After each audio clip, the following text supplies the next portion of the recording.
Molly Stillman with rAVe Publications, and it's time for my social media tip of the week.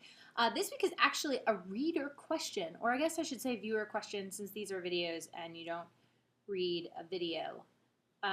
Anyway, this is a viewer question, and this question is from a company, a manufacturer in the AV industry that is not on Twitter, and they were asking if they should be on Twitter.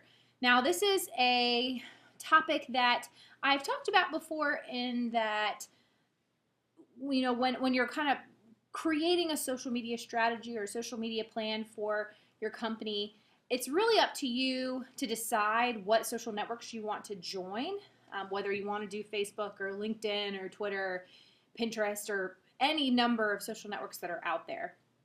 But this post in particular, or this video in particular, is about why I really do think, out of all the social networks, why I do think you should be on Twitter. There are a couple reasons, and I guess I would say that my reasons are threefold, with one of them having like a part B.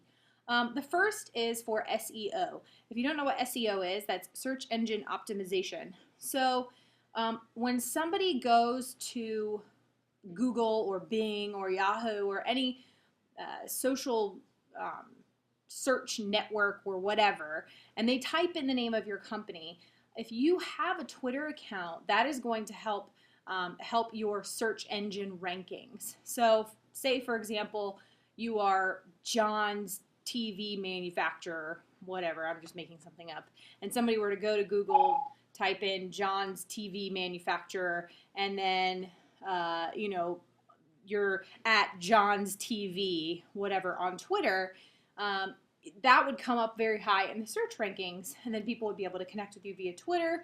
You would have a link to your website, so then somebody could find your website, etc., etc. So it just kind of helps boost your rankings. The second would be for press coverage. Now, rAVe, we are a press organization, and this is sort of the part B. So for example, when we go to a trade show and we take a video in a manufacturer's booth or an exhibitor's booth at the trade show, and then we take the video, or maybe we even write a story or publish a press release or something. Well, when we go to tweet that particular link to that video or news story or whatever out, we always mention the company that is mentioned in the article or the video or whatever. So if I were to take a video at John's TV manufacturer booth at Infocom, and then we would tweet out the video, you know, we would have a link to at John's TV, whatever. I'm really sorry I'm using a terrible example of a manufacturer name, but you get my point. But I would reply and mention that particular company.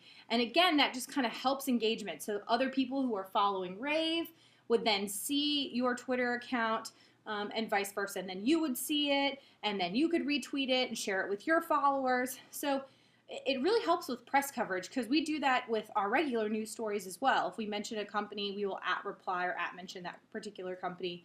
And it is kind of not, I don't think frustrating is the word, but you know, I mean, it makes me sad on the inside when we go to tweet out a link to a story or a video and the particular company is not on Twitter, because then you know, only half of a potential audience are getting to see and get exposure of that particular content. So it helps with press coverage.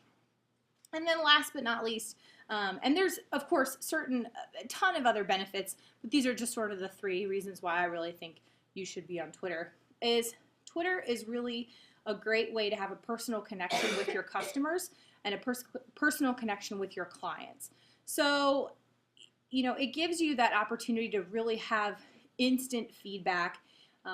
It gives you the opportunity to connect with your clients and your customers on a more personal level, or on a different level than just corresponding via email or even a comment on a website, because Twitter's so instant. It's the short messages, so it allows for a more personal connection or a relationship with your customers and your client base. So that's my tip this week. I would love to hear your thoughts in the comment section, or if you have any other questions about social media or anything really in particular about life, if you're looking for life advice.